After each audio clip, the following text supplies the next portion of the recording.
Trustees, colleagues, parents, family members, friends, class of 2025, good morning and most welcome to this happy occasion.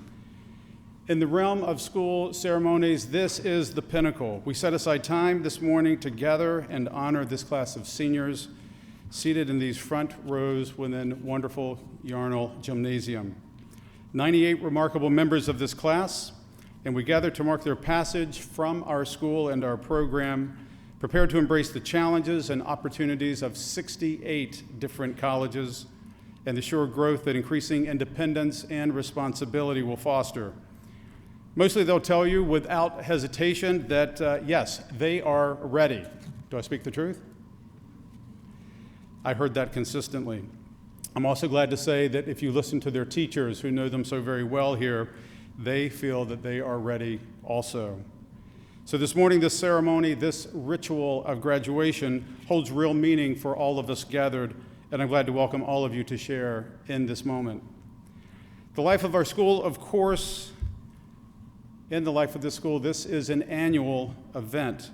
For those of us inside the school, the coming of spring brings the emergence of a graduating class who symbolize the fulfillment of our mission.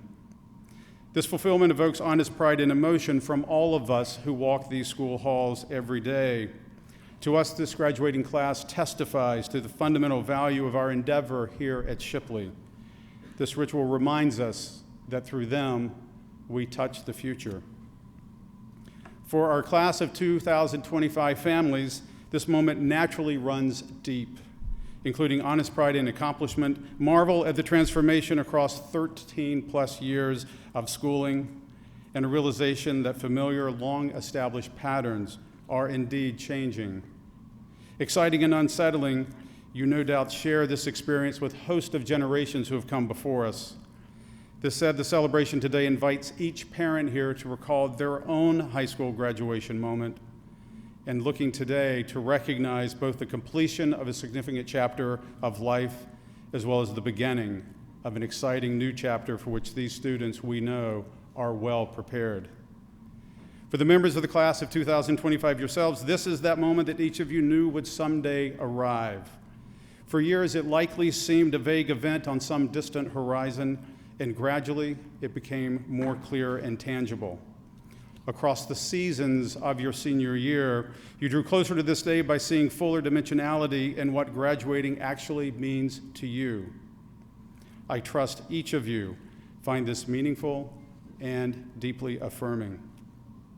True to my own love of history, I'll finish with two references to voices from the past. Oscar Wilde from the 19th century on creating happiness in others, and Abigail Adams from the 18th century on courage in an age of uncertainty. Oscar Wilde subtitled his little-known and not terribly well-respected play, The Duchess of Padua, with a catchy line. Some calls happiness wherever they go, others, whenever they go. Thank you for the laughter. For you, class of 2025, there is no question. The former applies to you. It is certainly not the latter. Your ability to be present in the moment, to embrace challenges, to succeed the way you have and accomplish so much in such a vast array of activities, and to show kindness to others marks you as a class that leaves an unquestioned, powerful, positive legacy here at Shipley. Please know that you will be missed, and I encourage you to return to your alma mater and visit the good people here who have invested in your growth. They will always be happy to see you. In his biography of early American President John Adams, writer David McCullough paints a serious yet inspiring moment.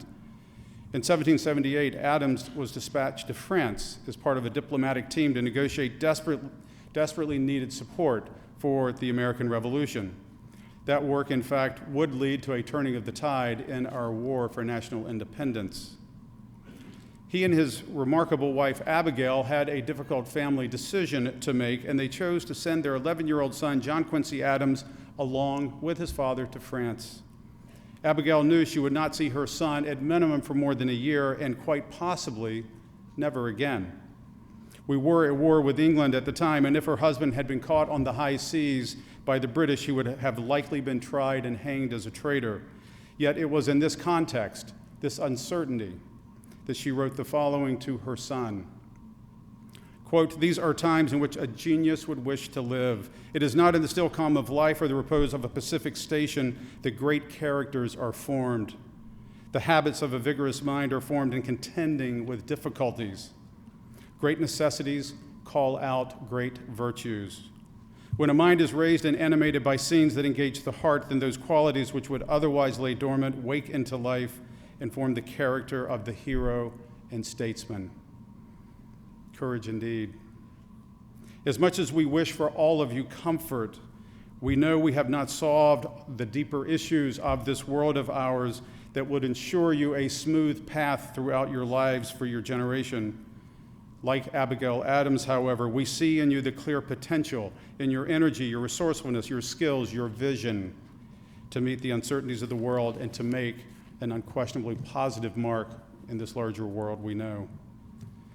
Courage for the deed, grace for the doing.